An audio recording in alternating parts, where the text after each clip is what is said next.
안녕하세요. 멸콩TV 뉴스투데이 이정원입니다. 1월 23일 오전 간추린 뉴스입니다.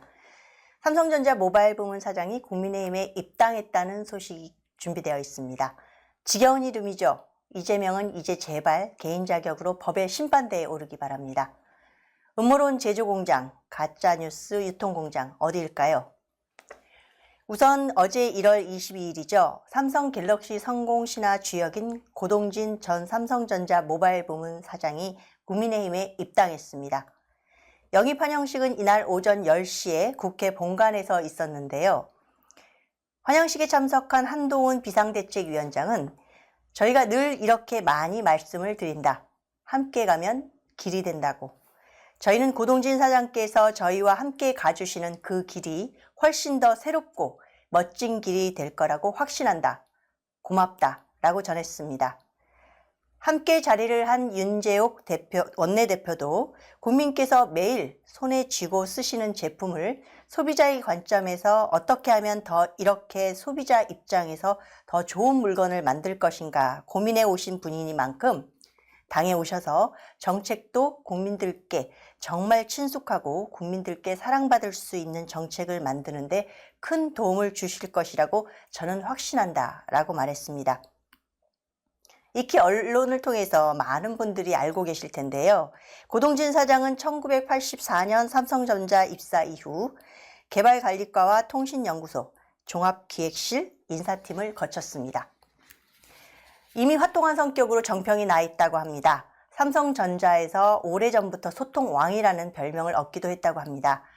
특히 조직 문화에서 수평적 소통의 중요성을 강조하면서 회사 현안을 놓고 임직원들의 자유로운 토론도 적극적이었다는 평이 있었습니다.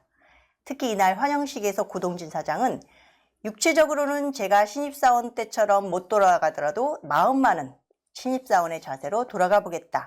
그래서 기회가 닿아서 이곳에 출근하게 되면 매일 이곳 옆에 흐르는 한강에 깨끗한 물 한 바가지 붓는 그런 심정으로 열심히 임하겠다라고도 첫 인사를 전하기도 했습니다. 고동진 사장은 그간 삼성전자에서 여러 일화를 남겼는데요. 특히 2017년 8월이었죠. 미국 뉴욕 갤럭시 노트 8 출시 행사에서 혁신을 두려워하면 죽는다는 생각으로 갤럭시 노트 8을 개발했다. 라고 회고하기도 했습니다. 그간 축적된 경험으로 정책 입안에 큰 역할을 기대해 봄직한 국민의힘이 아무쪼록 다가오는 총선에서도 국민의힘이 보여주는 혁신의 힘을 기대해 봄직합니다. 두 번째 소식입니다. 이재명은 개인 자격으로 법의 심판대에 오르기 바랍니다. 이재명 대표와 함께 위증교사 사건으로 위증 혐의를 받고 있는 김진성 씨가 어제 22일 재판을 앞두고 신변 위협을 이유로 이 대표의 퇴정을 요청하는 의견서를 제출한 것으로 밝혀졌습니다. 이재명 대표가 보는 앞에서 본인의 입장을 진술하는 것에 대한 심리적인 압박으로 인해 진실을 말하기가 두려운 상태라는 건데요. 왜 그랬을까요? 이미 김진성 씨는 이재명 대표 주변에서 일어난 여러 의문사들에 대한 두려움과 함께 가족들도 그의 고통을 호소했다고 전해졌습니다. 왜 아니겠습니까?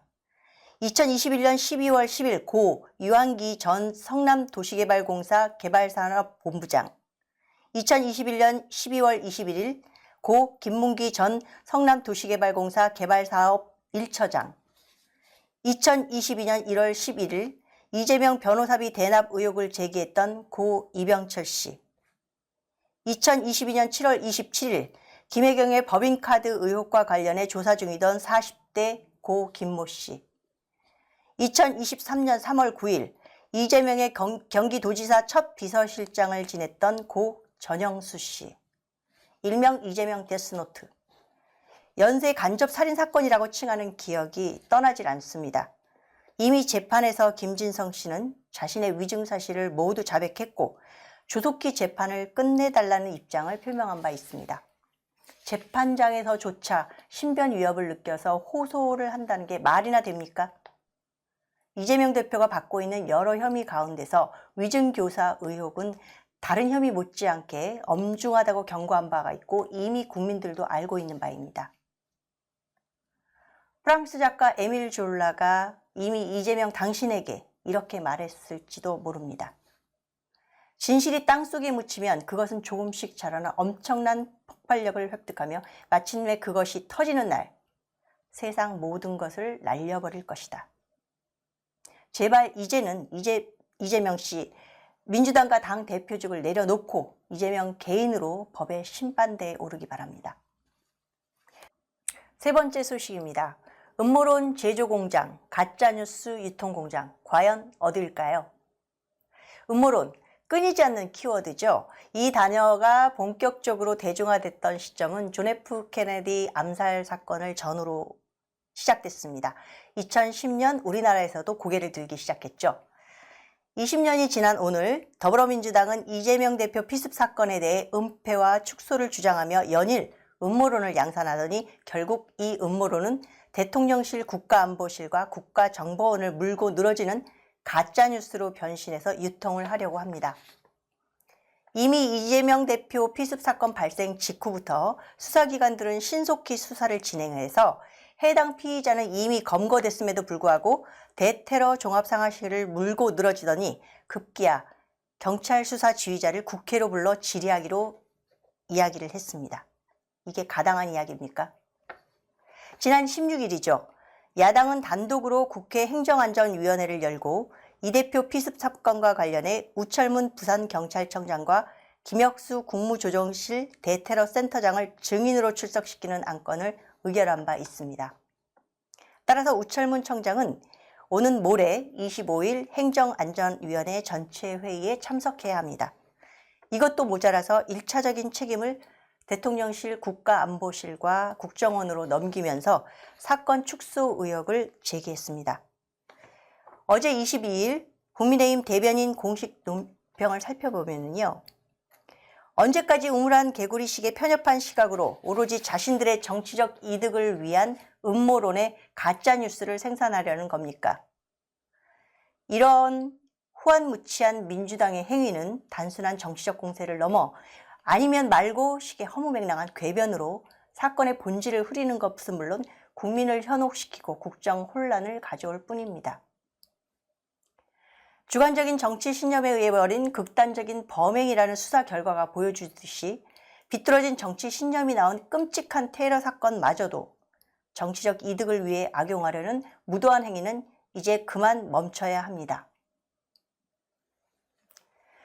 갑자기 고 이혜수 선생님의 말씀이 기억이 납니다. 못 배운 자의 무지보다 더 무서운 건 배운 자의 억지다. 터무니없는 음모론.